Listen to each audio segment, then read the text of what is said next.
You wake up before dawn with your phone heavy in your hand, thumb moving out of habit, a reflex more than a choice. You promise yourself this will be different today. No doom scrolling, no numbing at lunch, no chasing likes like they're oxygen. By midday, the promise feels thin. By evening, the old loop snaps back and you're right back where you started. It isn't always a bottle or a pill. Sometimes addiction hides in the glow of a screen, the rush of approval, the work you use to outrun silence. There's a quiet shame that settles in, a private voice that whispers, "You're weak because you couldn't stop." You replay the scene of your own small surrender and wonder when the choices stop being yours. But what if that voice is lying about strength and weakness? What if the repetitive pull is not merely a failure of will, but a signal from somewhere deeper in you? Consider the possibility that addiction is a message, not just an enemy to be crushed. Carl Jung gave that idea a language. He described addictions as a kind of spiritual thirst, an attempt to fill a cavern the rational mind can't see. He suggested that compulsions often arise where meaning is missing, a symptom of an unlived life trying to be noticed. This reframes the fight, not a battle of grit, but a rescue mission for parts of yourself that have been ignored. When we listen instead of shame, the compulsion loses some of its power because we're answering what was always being asked. That shift from punishment to attention is where change can begin, quietly and without spectacle.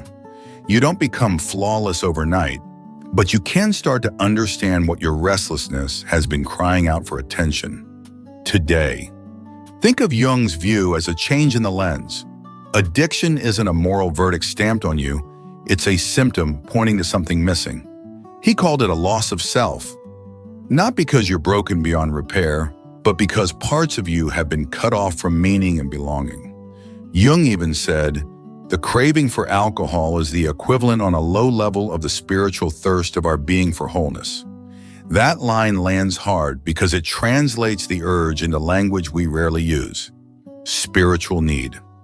When you feel that pull, whether it's toward a drink, a relationship that drains you, or the endless scroll, it's trying to plug a hole that practical solutions can't reach. Addiction is not trying to destroy you. Perversely, it's trying to connect you to something larger than the moment. It's reaching for wholeness with the only tool it knows. That doesn't excuse harm or minimize the pain, but it changes how we respond. Instead of escalating the war against the craving, imagine pausing and asking, what is this trying to tell me? That question softens the battlefield into a conversation. The craving stops being an enemy to annihilate and becomes a doorway to understanding. It invites you to look at the life you're living, the values you've shoved aside, the loneliness you dress up as busyness. In that space, recovery becomes more than willpower.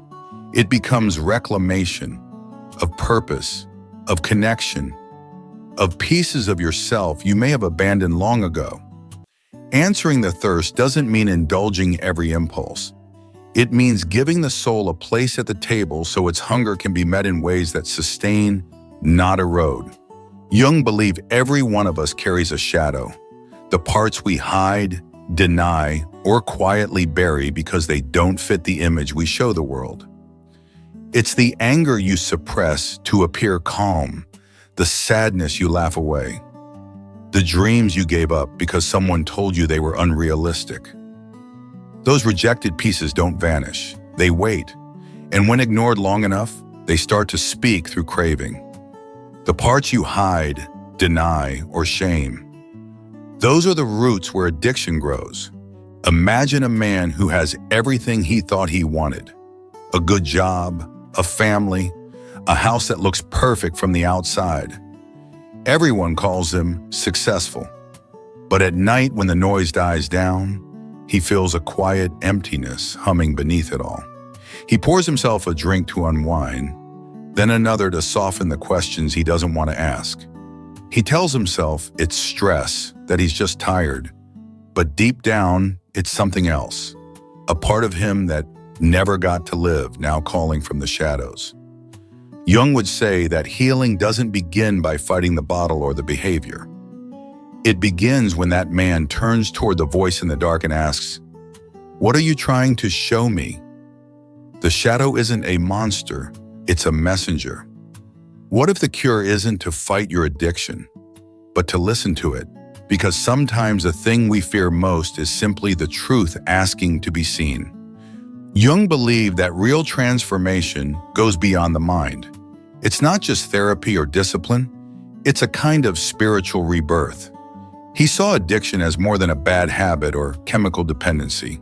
To him, addicts were souls thirsting for the divine, reaching for something infinite through the wrong doorway. It's a powerful idea that beneath every craving lies a deeper longing for connection, purpose, and meaning.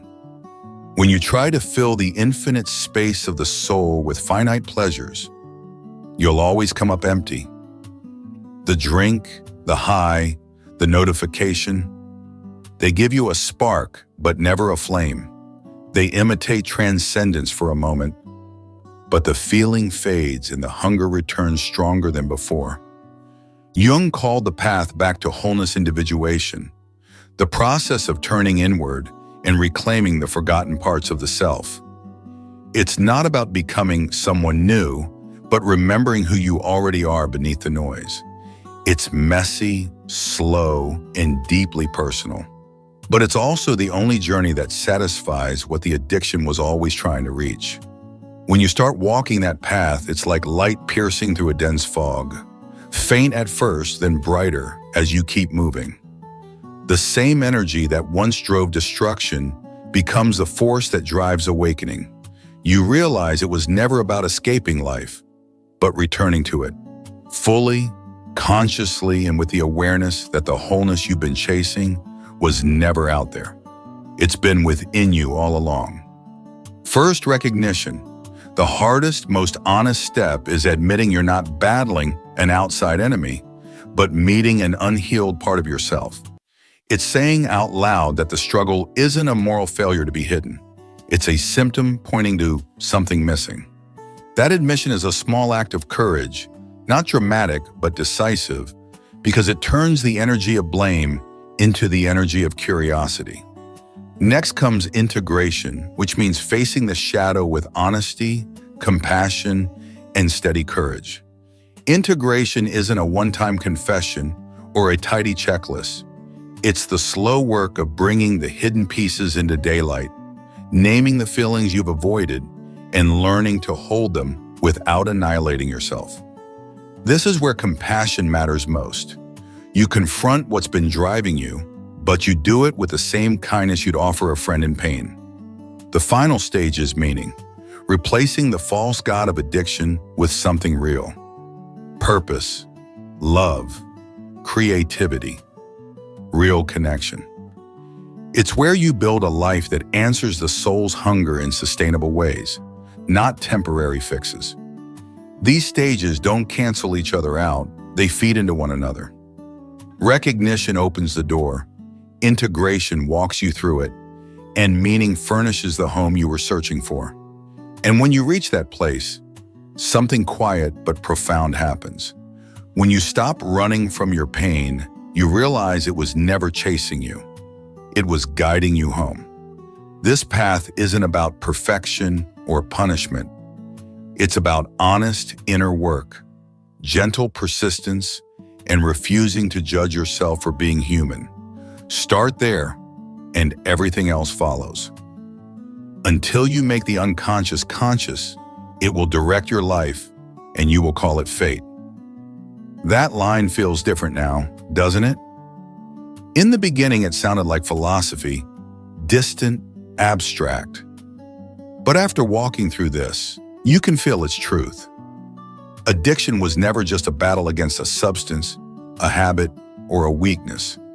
It was a signal, a message from the parts of you you've kept in the dark. The craving was never only for relief, it was for reunion. Every time you reached for something to numb the pain, what you were really reaching for was yourself. The version of you that knows peace, purpose, and belonging. Once you see that, addiction starts to lose its power because it can't manipulate what you've already brought into awareness. The unconscious becomes conscious, and the pattern breaks not through force, but through understanding. Healing doesn't come from fighting harder. It comes from listening deeper. It's the quiet, steady work of making peace with the parts of you that once screamed for attention. And that's the real victory. Not abstinence alone, but wholeness. You'll never let addiction win again. Not because you fought harder, but because you finally understood what it was trying to show you. In that understanding, there's freedom. A soft kind of liberation that feels like the first light of morning or waves returning calmly to the shore. It's not the end of the story. It's the beginning of becoming whole. If this video touched you or made you think differently, don't forget to subscribe to the channel. Like the video, share your thoughts in the comments, and share it with someone who might need to hear this today. Your small action could be the start of someone else's healing. This is Thinkulus. I'll see you in the next video with another deep reflection to awaken your mind.